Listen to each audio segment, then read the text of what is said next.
सुस्वागत मुलांनो.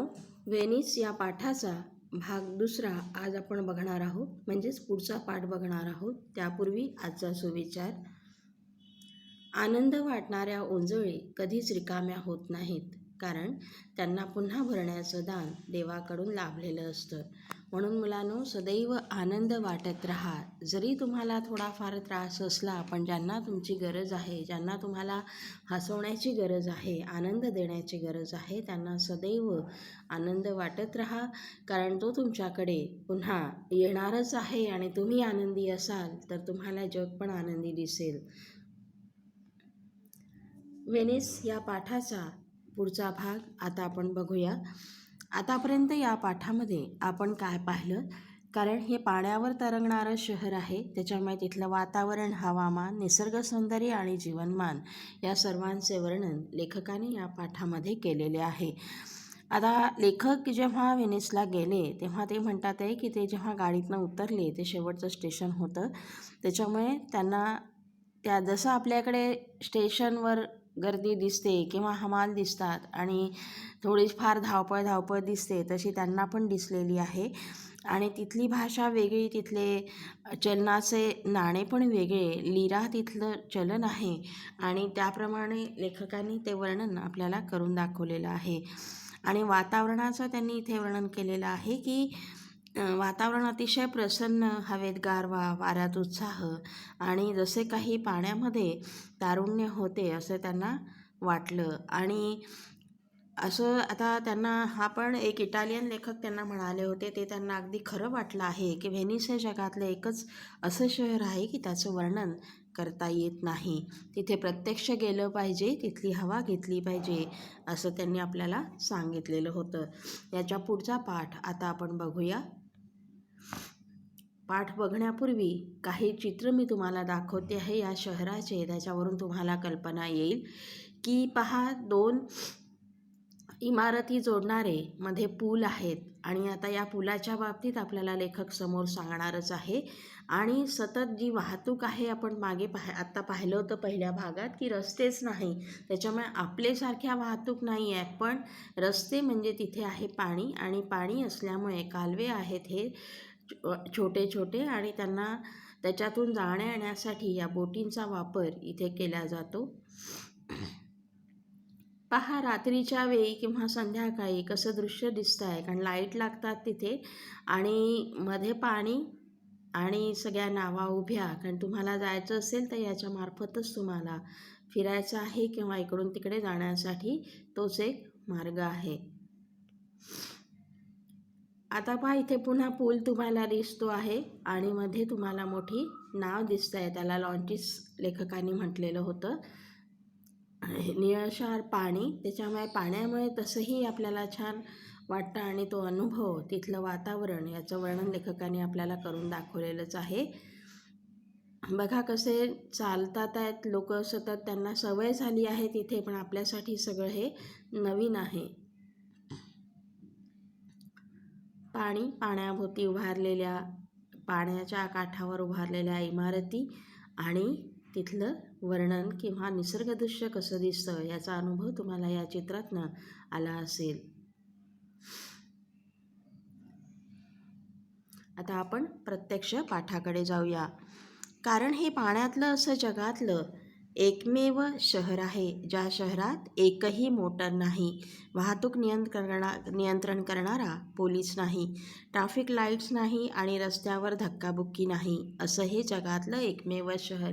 कारण मुलांनो, आपल्याकडे जे दिसतं की ट्रॅफिक पोलीस असतो, गर्दी असते, धक्काबुक्की करणारे लोक असतात, आणि आता तर लोकसंख्या एवढी वाढली आहे की कुठेही जा रस्त्याने तुम्हाला भरपूर ट्रॅफिक दिसतो, पण इथे असं तुम्हाला दिसत नाही. कारण याला खऱ्या अर्थाने रस्तेच नाहीत, आहेत ते कालवे, फक्त कालवे आणि त्यांना जोडणारे पूल. ते आता आपण पाहिलेच आहे चित्रामध्ये. या पुलाला लेखकाने कोणती उपमा दिली आहे की आईच्या गळ्यात मुलाने हात टाकावा तसे हे पूल. लाडीक, प्रेमळ हा गाव म्हणजे रूढ अर्थाने शहर नव्हेच, तर अनेक छोट्या बेटांचा हा पुंजकाच आहे. पुंजका म्हणजे समूह आहे जसा काही, असं लेखकांना म्हणायचं आहे. निळ्या मखमली सागरावर टाकलेल्या हिऱ्या माणकांच्या ढिगासारखा हा लांबून दिसतो. त्याला पहा किती छान वर्णन लेखकाने केलेलं आहे, की उपमा दिलेल्या आहेत वेगवेगळ्या, की निळ्या मखमली सागरावर, कारण सागर कसा दिसतो आहे, जसं काही मखमलच अंथरला आहे, टाकलेल्या हिऱ्या माणकांच्या ढिगासारखा हा लांबून दिसतो. कारण आत्ताच आपण पाहिलं ना चित्रामध्ये, की लाईट लावल्यामुळे किंवा लाईट त्या निळ्या सागरावर लाईट्स लागतात, वेगवेगळ्या रंगाचे लाईट्स आहेत, इमारतींचे रंग आहेत, त्याच्यामुळे लेखक त्याला हिऱ्या माणक्याची उपमा देत आहेत. मधूनच चर्च किंवा जुना राजवाडा यांची टोके आभाळात घुसतात. ग्रँड कॅनलच्या किनाऱ्यावर खुर्च्या टाकलेल्या. आता मधूनच अशी उंच इमारत असेल तर त्याचं जे शेवटचं टोक आहे, असं वाटतं आहे की ते आभाळात घुसतं आहे. आणि ग्रँड कॅनलच्या किनाऱ्यावर खुर्च्या टाकलेल्या. आता हे जे बंदर तयार झालेले आहेत त्याच्या किनाऱ्यावर खुर्च्या टाकलेल्या लेखकांना दिसलेल्या आहेत. एवढा भाग तर तुम्हाला नक्कीच कळला असेल, की इथे रस्ते नाही आहे, वाहतूक नाही आहे, त्याच्यामुळे पोलीस नाही आहे, गर्दी नाही आहे, धक्काबुक्की नाही आहे ते केवळ पाणी आणि त्याच्यातून जाणाऱ्या नावा, कालवे आहेत आणि त्यांना छोटे छोटे पुंजके लेखकाने म्हटलं आहे. आणि ते कसे दिसतात आहे, की निळाशार पाण्यामध्ये मखमली अशा समुद्रावर हिऱ्या माणक्यांचे जसे काही जणू काही ते हिऱ्या माणक्यांच्या ढिगासारखा तो मखमली सागरावर टाकलेल्या हिऱ्या माणकांच्या ढिगासारखा हा त्यांना लांबून दिसतो आहे. पुढचा भाग बघूया. 4 खुर्च्यांच्या मध्ये टेबल आणि त्यावर रंगीबेरंगी प्रचंड छत्री. आता ग्रँड कॅनलच्या किनाऱ्यावरचं वर्णन लेखक करतात आहे, की तिथे काय टाकलेल्या आहेत, खुर्च्या टाकलेल्या आहेत आणि 4 खुर्च्यांच्या मध्ये टेबल आणि त्यावर रंगीबेरंगी प्रचंड छत्री. तिथे म्हणजे हे हॉटेलचं जसं खाण्यापिण्यासाठी तिथे बनलेले हॉटेल्स आहेत, तर त्याच्यावर कसं आहे की टेबल आहे, 4 खुर्च्या आहे आणि वरती छत्री लावलेली आहे. या खुर्च्यांवर बसून कॉफी घेत समोरून सरकणाऱ्या विविध आकारांच्या आणि अनंत प्रकारांचे उतारू वाहून नेणाऱ्या नावांची ये-जा पाहत बसायचे. कारण तिथे बसायचं आणि जाणा येणारे पाहायचे आणि अनंत उतारू वाहून नेणाऱ्या नावांची ये-जा पाहत बसायचे. तीच गंमत या नावातून प्रवास करणाऱ्यांनाही पाहायला मिळते. मुलांनो, आपण टेबलवर बसलो आहे, खुर्चीवर बसलो आहे आणि आपल्याला जे दृश्य दिसत आहे ते पण खूप सुंदर. आणि जर आपण नावेत असलो तर हे आजूबाजूचं दृश्य, टेबल खुर्च्या बसलेले लोक तुम्हाला दिसत आहे, हे पण खूप सुंदर. डेकवर येऊन किनाऱ्यावरच्या निरुद्योगी संथ शांत चित्रविचित्र प्रवाशांकडे पाहत पुढे पुढे सरकायचे. आता लेखक म्हणतात आहे की निरुद्योगी का, कारण ते बसलेले आहेत ना टेबल खुर्चींवर, तर म्हणजे तेव्हा ते उद्योग करत नाही आहेत. संथ शांत चित्रविचित्र प्रवाशांकडे, आता वेगवेगळे प्रवासी पर्यटकही तिथे भेट देतात आहे, तर हे सगळं बघत राहायचे आणि पुढे सरकायचे. हे शहर निरुद्योगांसाठीच आहे यात शंका नाही, कारण इथे येणाऱ्या प्रवाशांना कसलीही घाईगर्दी नसते. न्यूयॉर्क, मुंबई, हाँगकाँग अशा शहरातल्या धावपळीपासून हे निवांत शहर सर्वस्वी अलिप्त आहे. अलिप्त आहे म्हणजे वेगळेच आहे, जिथे या धावपळीचा काही संबंध नाही. कारण हे पाण्यातलं शहर आहे, म्हणून बाकी शहरांमध्ये जी धावपळ तुम्हाला दिसते, जी गर्दी दिसते, ही इथे दिसत नाही. हे वेगळेपण या शहराचं आहे, म्हणून लेखक त्याला अलिप्त आहे असं म्हणतात आहे.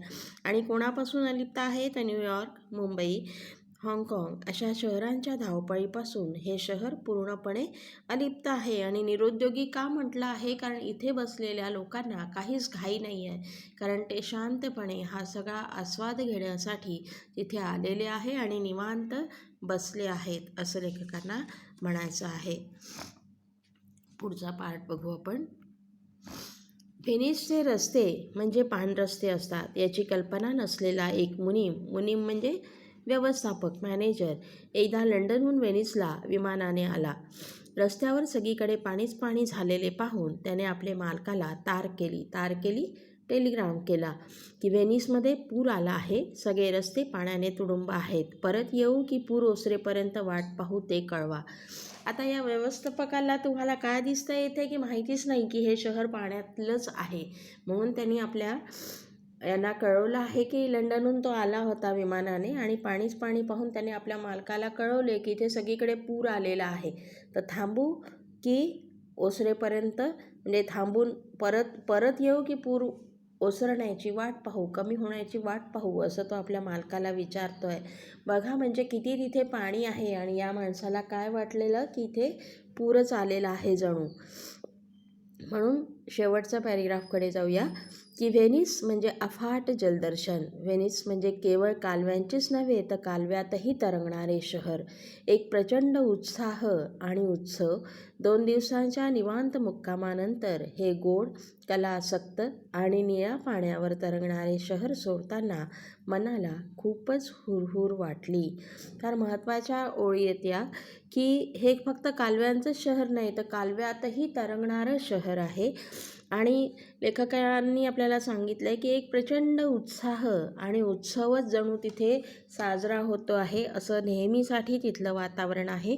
आणि 2 दिवसांचा मुक्काम लेखकांचा झाल्यानंतर हे गोड, कलासक्त म्हणजे कला जपणारे जे शहर, निळ्या पाण्यावर तरंगणारे शहर सोडताना मनाला लेखकांच्या खूपच हुरहुर वाटली. हुरहुर वाटणे, अस्वस्थता वाटली, बेचैनी वाटली की त्यांना वाईट वाटत होतं की 2 दिवसातही त्यांचं काही समाधान ते शहर पाहून झालेलं आपल्याला इथे दिसत नाही आहे. म्हणून त्यांना वाईट वाटत होतं की आता हे आपल्याला इथून जायचं आहे. आणि त्यांना ते शहर ज्या प्रकारे त्यांनी आपल्याला सांगितलं आहे आणि आपणही प्रत्यक्ष चित्राद्वारे पाहिलंच आहे की किती सुंदर तिथे चित्र तुम्हाला दिसत आहे. चित्रातून आपल्याला हे शहर किती सुंदर आहे हे आपण जाणवलेलं आहे.